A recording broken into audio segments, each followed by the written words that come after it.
പ്രധാനമന്ത്രിയുടെ ട്വീറ്റ് വന്നിരിക്കുന്നു എന്ന ഏറ്റവും പ്രധാനപ്പെട്ട ഒരു വിവരം കൂടിയുണ്ട്. Thank you Thiruvananthapuram. പ്രധാനമന്ത്രി പറയുന്നു, നന്ദി Thiruvananthapuram. The mandate the BJP NDA got in the Thiruvananthapuram corporation is a watershed moment in Kerala's politics എന്ന് പറഞ്ഞു വെക്കുകയാണ് Narendra Modi. The people are certain that the development aspirations of the state can only be addressed by our party.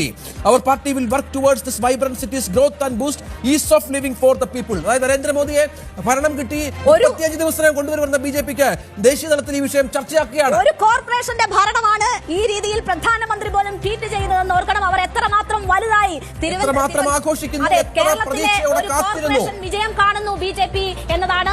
ഈ രീതിയിൽ ആണ് അവർ ഓരോ സംസ്ഥാനങ്ങളിലും അവരുടെ സാന്നിധ്യം അറിയിച്ചിട്ടുള്ളത്. പടിപടിയായി ചിട്ടയായ പ്രവർത്തനത്തിലൂടെ ഇപ്പോൾ ഒരു കോർപ്പറേഷന്റെ ഭരണം പിടിക്കുന്നത് തന്നെ പ്രധാനമന്ത്രി ഉൾപ്പെടെയുള്ളവർ ട്വീറ്റ് ചെയ്ത് ആഘോഷിക്കുന്ന അത് ഒരു പ്രാധാന്യമുള്ളതാണ് രേണുക, സംശയമില്ല. കാരണം ഞാൻ നേരത്തെ പറഞ്ഞതുപോലെ BJPക്ക് ഒരു നിയമസഭാ മണ്ഡലം ജയിക്കുന്ന അതേ ആഹ്ലാദവും അതേ വികാരവും തിരുവനന്തപുരം കോർപ്പറേഷൻ പിടിച്ചാൽ ഉണ്ടാകും.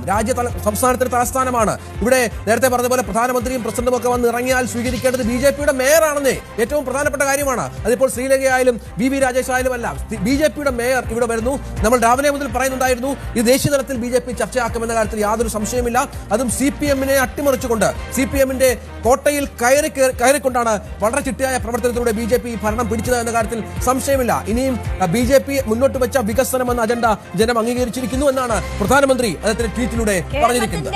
രാഷ്ട്രീയത്തിലെ നിർണായക നിമിഷം എന്നാണ് പ്രധാനമന്ത്രി ചൂണ്ടിക്കാട്ടുന്നത്. ഈ വിജയത്തെ നഗരത്തിന്റെ വളർച്ചയ്ക്കായി പ്രവർത്തിക്കുമെന്ന ഉറപ്പ് വരുന്നത് പ്രധാനമന്ത്രിയുടെ ഭാഗത്തു നിന്നാണ്. തിരുവനന്തപുരത്തെ ജനത വിധി എഴുതിയിരിക്കുന്നത് പ്രധാനമന്ത്രി കാണുന്നു. പ്രധാനമന്ത്രി അവർക്ക് ഉറപ്പ് നൽകുന്നു ഈ കോർപ്പറേഷന്റെ വികസനത്തിന് വേണ്ടി ഒപ്പമുണ്ടാകുമെന്ന്. തിരുവനന്തപുരത്തെ ജനങ്ങൾക്ക് പ്രധാനമന്ത്രി നരേന്ദ്രമോദി നന്ദി അറിയിക്കുന്നു. എന്തായാലും BJPയെ സംബന്ധിച്ച് RCയെ സംബന്ധിച്ച് അവരുടെ പാർട്ടിക്ക് മുന്നിൽ വളരെ വലിയ നേട്ടമായി തിരുവനന്തപുരത്തെ വിജയം മാറുന്നു. മറ്റെല്ലാ ജയങ്ങളുടെയും മറ്റെല്ലാ പരാജയങ്ങളുടെയും കേടൊക്കെ മായ്ച്ചുകൊണ്ട്, മറ്റെല്ലാ പരാജയങ്ങളുടെയും കേടൊക്കെ പന്തളത്തിന്റെ കേട് മായ്ച്ചുകൊണ്ട് സ്വാഭാവികമായും BJPക്ക് പറഞ്ഞു നിൽക്കാം തങ്ങൾ ഇത്രയധികം വലിയ വിജയം തിരുവനന്തപുരത്ത്. അത് തിരുവനന്തപുരത്തെ വിജയം എന്ന് പറയുന്നത് വളരെ ചിട്ടയായി പ്രധാനപ്പെട്ട നേതാക്കളെ S സുരേഷ് അടക്കമുള്ള നേതാക്കളെ കാര്യങ്ങൾ ഏൽപ്പിച്ചുകൊണ്ട് അത് വളരെ കൃത്യമായ ചിട്ടയായ പ്രവർത്തനങ്ങൾ. ഇതിനിടയിൽ ഒരുപാട് നെഗറ്റീവ് കാര്യങ്ങൾ വന്നിരുന്നു. 2 ആത്മഹത്യകൾക്ക് സാക്ഷ്യം വഹിച്ചു. BJPയുടെ ഒരു കൗൺസിലർ അടക്കം ആത്മഹത്യ ചെയ്ത പശ്ചാത്തലമൊക്കെ നമ്മൾ കണ്ടതാണ്. സീറ്റ് കിട്ടാത്തതിന് RS പ്രവർത്തകൻ ആത്മഹത്യ ചെയ്ത കാര്യമൊക്കെ നമ്മൾ കണ്ടതാണ്. അങ്ങനെ ഒരുപാട് നെഗറ്റീവ് കാര്യങ്ങൾ ഉണ്ടായിട്ടും അതൊക്കെ വളരെ കൃത്യമായി പാച്ചപ്പ് ചെയ്ത്